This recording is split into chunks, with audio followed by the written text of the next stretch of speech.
பாரத பிரதமர் நரேந்திர மோடி அவர்கள் ரூபாய் 500 மற்றும் 1000 செல்லாது என்று அறிவித்த பிறகு தங்களிடம் உள்ள பணங்களை எவ்வாறு ஆளும் கட்சியினர் மாற்றி வருகிறார்கள் என்ற தகவல்களை வெளியிட்டிருந்தோம். தமிழக அரசின் கஜானாவின் மூலமும் தமிழக அரசின் துறைகள் மூலமும் பல கோடி ரூபாய்கள் மாற்றப்பட்டுள்ளன என்றும், அறநிலைத்துறை கட்டுப்பாட்டில் உள்ள கோவில்கள் மூலமும் பல கோடி ரூபாய்கள் மாற்றப்பட்டு வருகின்றன என்றும், மேலும் கூட்டுறவு வங்கியின் மூலமும் பல கோடி ரூபாய் மாற்றப்பட்டு வருகின்றன என்றும் தகவல் வெளியிட்டிருந்தோம்.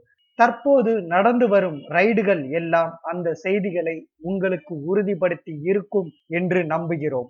சமீபத்தில் தமிழ்நாடு மாநில தலைமை கூட்டுறவு வங்கியின் தலைவர் ஆர் இளங்கோவன் மூலம் 151 கோடி ரூபாயை போலி கணக்குகள் மூலம் டெபாசிட் செய்யப்பட்டுள்ளதை கடந்த 2 நாள் சோதனைகளில் வருமான வரித்துறையினர் கண்டுபிடித்து உள்ளனர்.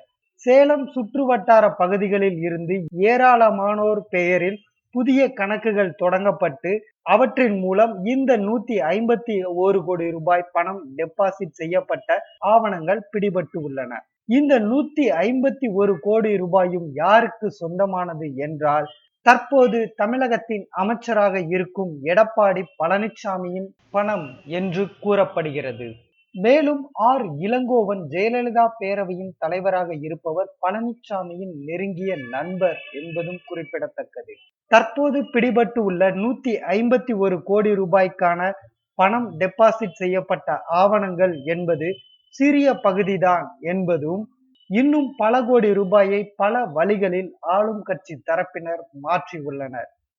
இதில் ஓ பன்னீர்செல்வம் அவர்கள் மத்திய அரசிற்கு இணங்கி போவதால் மத்திய அரசின் உத்தரவின் பேரில் நடக்கப்படும் இந்த ரைடுகள் அனைத்தும் கார்டன் வட்டாரத்திற்கு நெருக்கமானவர்களை நோக்கியே உள்ளது.